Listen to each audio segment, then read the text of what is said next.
In every Democratic debate, the term Medicare for all has come up without fail every single time.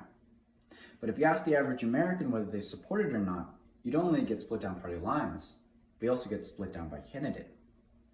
Our system of government functions on the principle that we support people over ideas. But this inevitably overshadows the core policies that politicians actually support. Today, we're going to be asking the questions, what is Medicare for all? Why do people support it? And why do some people hate it? Medicare for all is a bill primarily written by a progressive Democrat, Bernie Sanders. The bill ensures free dental, free eye, and free medical care for every single American with no out-of-pocket expenses at all. This bill was described by WebMD last year as more generous than any existing Medicare program that we have, and would be the biggest government entitlement program passed since Social Security. Today, I'll be explaining the debate surrounding Medicare for all, starting with the main arguments supporting Medicare for all, and following that up with the arguments against it. I've received most of my information from Northwest Florida State College databases and government websites. The primary supporting point for Medicare for all is the money it's going to save Americans. The cost of health insurance in the United States is staggering. According to the U.S. Census Bureau, in 2019, nearly 28 million people are uninsured, and another 40 million are underinsured. This large number of people, uninsured or underinsured, along with skyrocketing costs, is leading to 67% of national bankruptcies, according to the AAAS in 2019.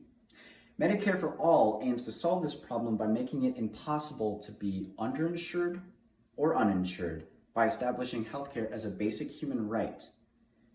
This makes healthcare free, meaning that even the poorest Americans will get the same level of care as the richest Americans.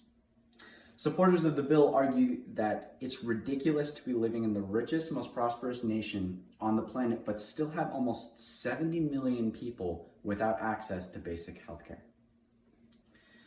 The second point supporting Medicare for all is that it will save lives. According to the NCBI report last year, the lack of health insurance is leading to the deaths of more than 44,000 people a year in the United States.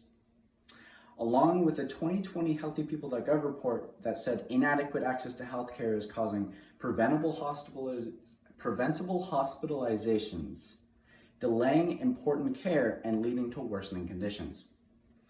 The hope is that Medicare for all would make this country a healthier and happier place by raising the average life expectancy and reducing child mortality rates by completely eliminating all barriers that Americans face to getting affordable and the necessary care that they need. Supporters of the bill argue that not establishing healthcare as a human right will only cause this problem to get worse if it's left unchecked. The third point we'll be exploring is the primary argument against Medicare for all. How are we going to pay for it?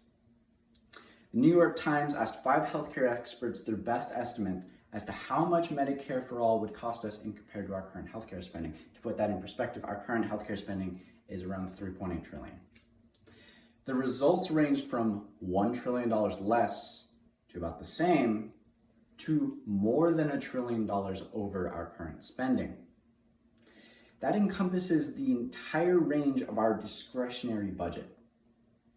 In an interview with the Boston Herald, the author of the bill, Bernie Sanders, admitted that all Americans would have to pay more in taxes in order to make Medicare for all work, and some Americans are simply not willing to pay into a system that they don't want. The fourth point against Medicare for all is that it would essentially be political suicide to support the bill. The political cost of supporting the bill is simply too high for many political candidates on both sides of the aisle to support.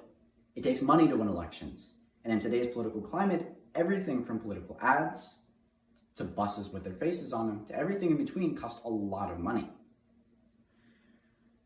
The Washington Post showed in 2016 2 candidates alone, Donald Trump and Hillary Clinton, spent $2 billion on the political campaigns. Interestingly enough, an article republished in the New York Times showed that the largest growing medical expense in this country is hospital expenses. And they're averaging more than a 9% annual growth rate. Now, to put that in perspective, 9% is more than 3 times our inflation rate in this country. Hospital groups contributed 25% of all political donations over all political parties. Under Medicare for all of these private hospital corporations would be completely dissolved and replaced with the federal government. The thing you don't see politicians complain about is hospitals, because they're massive employers. They support your kids' sports teams. They support your schools. They support your public radio. They support your public transportation. Attacking the primary obstacle to this bill is suicide. The fifth and final point of this speech is the implementation of health mandates. Americans value one thing more than anything else in this country, and that is personal freedom. The level of personal freedom American citizens have is unparalleled, but it makes us incredibly unhealthy. In 2019, the CIA reported that we have an average obesity rate of 36% and growing.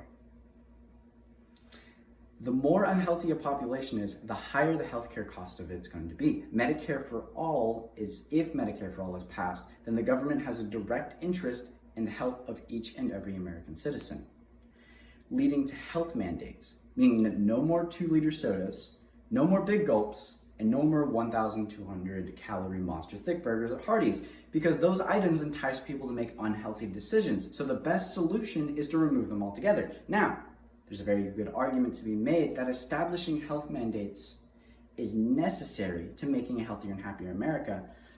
And they're right, but there will be riots if you try to mess with the size of an American's double bacon cheeseburger. To summarize, you've been informed about what Medicare for All is, followed by the supporting debate around Medicare for All, that being saving money and the health and happiness of the country, and the debate against it, being the political costs, the health mandates, and the debate against how much Medicare for All will cost. I hope this presentation has made you more informed around the debate surrounding Medicare for All, and I hope you will use this information to make a more informed vote at the ballot box. Thank you.